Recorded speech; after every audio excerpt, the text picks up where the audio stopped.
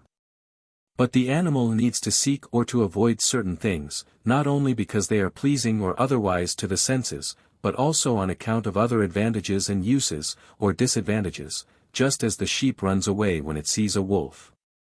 Not on account of its color or shape, but as a natural enemy, and again a bird gathers together straws, not because they are pleasant to the sense, but because they are useful for building its nest. Animals, therefore, need to perceive such intentions, which the exterior sense does not perceive.